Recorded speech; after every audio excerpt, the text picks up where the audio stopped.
seperti yang saya janjikan kemarin, hari ini saya akan melakukan penyuluhan tentang hipertensi. Sebelumnya ada tahu apa itu hipertensi? Belum tahu. Oke, baiknya kita akan mulai ya ibu-ibu. Sebelumnya perkenalkan dulu ya ibu bapak semuanya. Perkenalkan, saya Lia. Di sini saya mahasiswa UPI. Di sini saya bertugas untuk melakukan penyuluhan di kampung Nekor ya ibu ini itu. Oke, nah mungkin supaya lebih akrab lagi atau lebih kenal, mungkin boleh memperkenalkan diri masing-masingnya gitu. Boleh dari bapak sendiri, namanya siapa bapak namanya? Banyak bapak. Di bangku benar. Tadi bapak Ikut kasih oyun ini.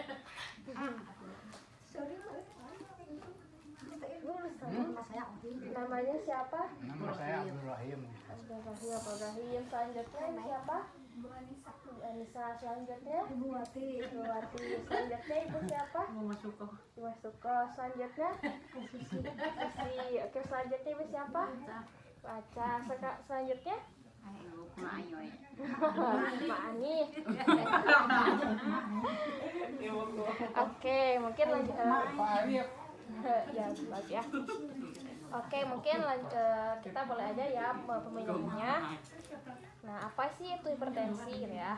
Nah, hipertensi ini yaitu di mana tekanan darah gitu ya, atau suatu kondisi di mana tekanan darah itu tinggi ya, yaitu bisa dikatakan darah tinggi itu lebih dari 140 per 90 mmHg gitu ya. Nah, jadi ketika ibu sama bapak di sini melakukan pemeriksaan tensi gitu ya, atau pemeriksaan tekanan darah, itu ketika hasilnya lebih dari 140 per 90 atau misalkan hasilnya 150 per 100, nah, itu bisa dikatakan dengan hipertensi gitu ya.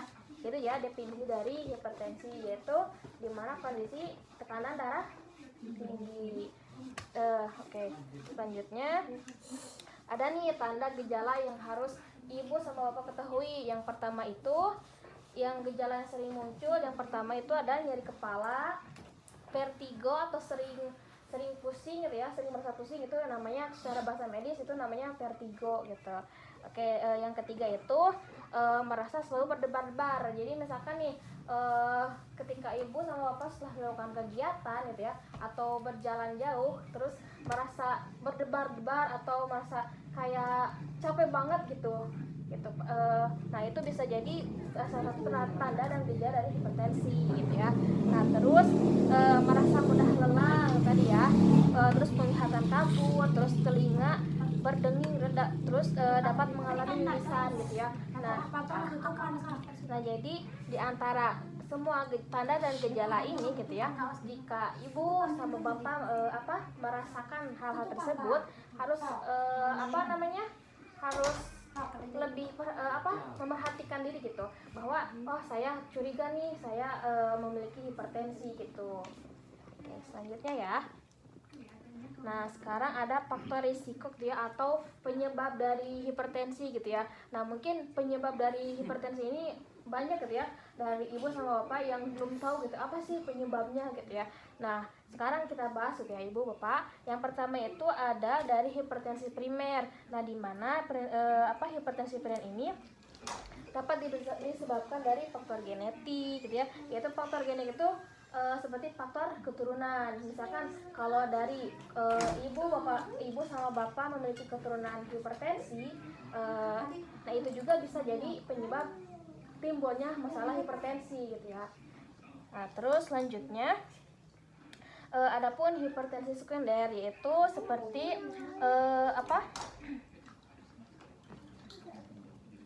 yaitu seperti penyakit komorbid gitu ya. Yaitu penyakit komorbid itu penyakit seperti gagal ginjal gitu. Nah, jadi maksudnya komorbid itu jadi penyakit yang berat gitu. Nah, tadi gitu ya, salah satunya yang saya udah sebutkan yaitu gagal ginjal. Nah, kalau dari ibu sama bapak di sini gitu ya, pernah mengalami gagal ginjal, itu juga bisa menyebabkan hipertensi gitu ya, atau bisa hipertensi yang menyebabkan gagal ginjal gitu. Oke, selanjutnya, nah, adapun gitu ya, tadi yang pertama itu karena faktor keturunan gitu ya. Terus ada yang kedua itu adalah konsumsi garam berlebih. Nah, jadi ibu sama bapak gitu ya, ketika masak nih gitu ya, harus kurangi garamnya gitu supaya tidak terjadi hipertensi gitu, karena konsumsi garam berlebih itu bisa menyebabkan hipertensi gitu ya. Nah, terus kegemukan atau sering mungkin secara istilah medisnya itu obesitas gitu ya, kegemukan.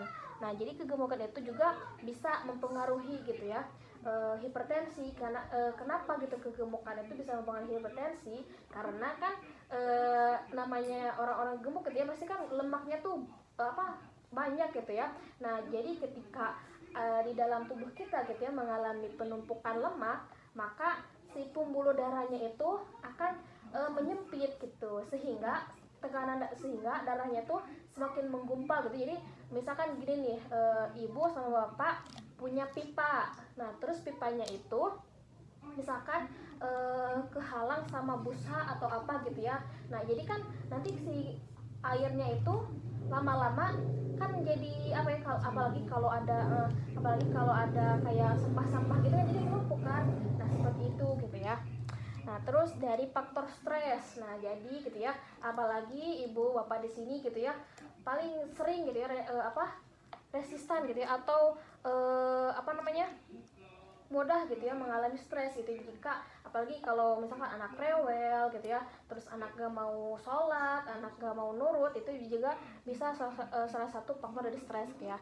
Terus kebiasaan merokok gitu ya, misalnya bapak-bapak nih yang suka merokok gitu. Nah, jadi sebisa mungkin harus dikurangi gitu merokok ini. Terus mengkonsumsi alkohol, terus kurangi olahraga gitu. Nah, jadi dari 7 faktor ini gitu ya, itu akan menyebabkan hipertensi gitu ya. Maka setelah kita melakukan kunjungan seperti ini kita harus menjaga gitu ya, apalagi harus minimal lah olahraganya seminggu sekali gitu. Nah, terus adapun komplikasi atau akibat jika tidak segera ditangani. Yang pertama itu ada penyakit jantung koroner yaitu atau serangan jantung gitu ya.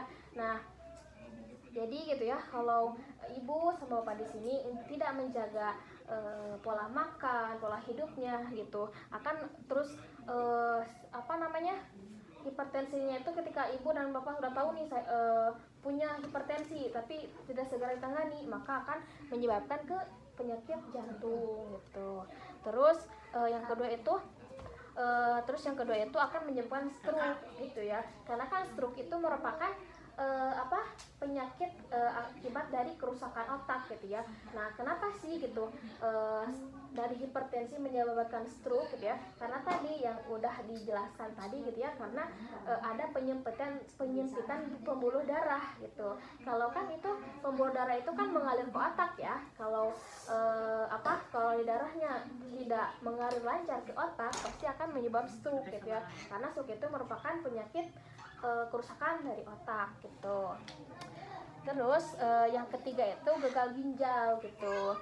Nah, jadi kenapa sih dari hipertensi menyebabkan gagal ginjal gitu ya? Nah, tadi gitu ya, salah satu yang faktor penyebab dari hipertensi kan tadi ada keseringan makan garam gitu. Karena kan garam itu kayak mungkin ibu sama bapak mungkin pernah ya waktu SD melakukan percobaan. Jadi kayak misalkan suatu kayak gini aja deh, dianalogikan misalkan si garamnya itu seperti busa, terus dimasukkan ke air, berarti kan si airnya itu si busa itu kan menyerap air kan ya. Nah, seperti itu gitu. Nah, terus kan salah satu fungsi dari ginjal itu kan merupakan penyerapan darah gitu ya. Nah, kalau si darahnya tidak mengalir lancar gitu ya ke ginjal, pasti apa yang harus diserap gitu oleh ginjal gitu, maka menyeranglah gitu ke ginjalnya gitu, jadi gagal ginjal gitu. Nah, terus ada penyakit-penyakit lain gitu ya yang dapat menyebabkan dari hipertensi. Nah, selanjutnya itu ada cara pencegahan. Bagaimana sih cara pencegahannya? Yang pertama itu rutin melakukan aktivitas sebenarnya 30 menit per hari kan. Olahraga dikit lah gitu di rumah, jalan-jalan gitu. Supaya ada gerak lah dikit gitu setiap harinya gitu. Nah, itu yang pertama. Terus yang kedua itu mengurangi asupan garam gitu ya. Nah, mungkin penyebabnya tadi gitu ya yang sudah dijelaskan gitu ya, kenapa sih garam itu bisa menyebabkan hipertensi gitu. Nah, terus selanjutnya itu mempertahankan berat badan ideal, jadi jangan sampai kegemukan gitu, karena kan tadi juga sudah dijelaskan bahwa kegemukan itu bisa menyebabkan hipertensi gitu ya. Terus berhenti merokok nih bagi bapak yang kalau sering merokok gitu ya, harus berhentilah gitu atau kurangi gitu. Misalkan seharinya misalkan bisa menghabiskan 1 bungkus, sekarang udah tahu nih penyuluhan tentang hipertensi gitu, jadi kurangilah gitu 1 atau 2 lah gitu ya, yang penting bisa mengurangi gitu. Terus yang keenam itu periksa tekanan darah secara berkala. Jadi misalkan nih kan sekarang udah ada yang digital ya, itu digital itu bisa digunakan oleh ibu-ibu sama bapak gitu ya, jadi bisa kepantau gitu tekanan darahnya gitu ya. Terus ada cara penanganannya nih, gimana sih kalau misalkan kita udah punya hipertensi, terus cara menangannya kayak gimana gitu. Nah, yang pertama itu pemberian terapi non farmakologi gitu ya, yaitu pemberian secara tidak menggunakan obat gitu. Bagaimana sih gitu? Yang pertama itu modifikasi gaya hidup, jadi harus menjaga pola makan, pola hidup gitu ya. Terus sering olahraga gitu ya, itu modifikasi gaya hidup. Terus mengurangi berat badan, misalnya kalau ibu sama bapak kelebihan berat badan, maka harus dikurangi gitu. Atau ya dengan diet, tapi asalkan dietnya itu tidak sampai berefek kepada tubuh gitu ya, karena kan banyak gitu ya orang apalagi yang remaja-remaja gitu ya, biasanya yang ingin diet itu malah berpengaruh ke tubuh, jadi apalah gitu. Terus hasilnya itu modifikasi diet rendah lemak gitu ya. Nah, ini juga bisa nih salah satu penanganan dari hipertensi gitu ya, karena lemak itu seperti tadi ya yang udah dijelaskan bahwa nanti kalau lama-lama gitu ya lemak terus gitu ya ada di tubuh kita, ya akan menyebabkan penyumbatan di pembuluh darah gitu. Oke, selanjutnya ya yaitu pemberian terapi farmakologi, yaitu atau dengan pemberian obat ya. Yang pertama itu mungkin ada obat diuretik gitu ya, yaitu untuk ginjal gitu ya fungsinya. Oke, terus ada penghambat enzim juga, penyekat saluran kalsium. Bentar.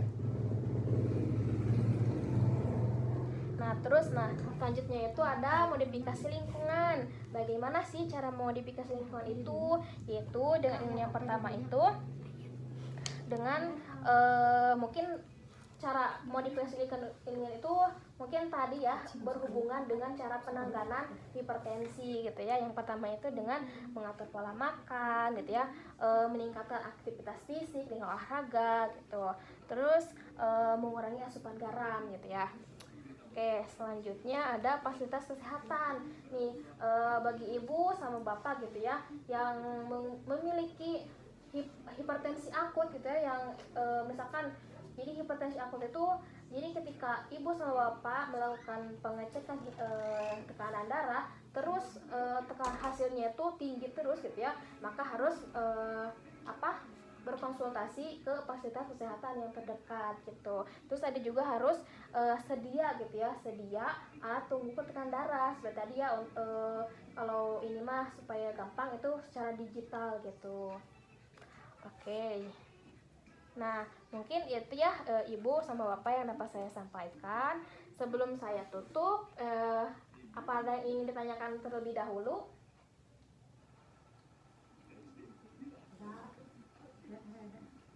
Tidak ada. Kalau gitu saya akan bertanya ya kepada ibu-ibu sini. Coba deh, siapa yang tahu bisa menyebutkan tanda dan gejala hipertensi? Boleh, mangga ibu. Gejala yang sering muncul beberapa, yaitu 1, nyeri kepada kepala atau rasa berat pada punggung. 2, atau nama vertigo, pusing. Terus Yang ketiga merasa selalu berdebar-debar dada. iya, terus Yang keempat merasa mudah lelah, iya, terus kecapean. 5 menghindari penglihatan kabur. Oke, siap. Yang keenam telinga berdengung, dapat mengalami tak enak, Enak. Oke, sip, bagus ya. mimisan Ibu. atau hidung mimisan. Oke, siap, bagus Ibu. Nah, oke, selanjutnya ya, saya punya pertanyaan satu lagi aja ya. Tadi itu kan ada cara penanganan atau cara pencegah hipertensi gitu. Boleh disebutkan apa aja Ibu? Ada yang bisa? Cara pencegahan hipertensi? Sok. Ya, Ada Boleh, mangga Ibu. cara pencegahan hipertensi. Satu yaitu rutin melakukan aktivitas fisik Iya. minimal satu minggu lah sekali gitu. Yang kedua mengurangi asupan garam. Anggaran. Iya. Yang ketiga mengurangi stres. Ya. Yang keempat mempertahankan berat badan. ideal. Berhenti merokok, terus periksa tekanan darah secara berkala. Ya, sip, bagus ya ibu-ibu semuanya. Ya, mungkin insya Allah gitu ya, ibu sama bapak di sini paham gitu ya. Jadi lebih paham gitu apa sih itu hipertensi, terus cara penanganannya kayak gimana, terus cara pencegahan kayak gimana, terus akibat dari jika tidak segera ditangani kayak gimana gitu ya. Oke, mungkin tadi sudah ada pertanyaan ya, terus ibu sama bapak juga cukup memahami gitu ya apa itu hipertensi. Nah, mungkin untuk penyuluhan hari ini kita cukupkan dulu. Kalau gitu untuk semuanya terima kasih banyak ya ibu bapak atas kesempatan waktunya sudah menghadiri penyuluhan ini. Baik, saya tujuh tadi ya. Wassalamualaikum warahmatullahi wabarakatuh. Waalaikumsalam warahmatullahi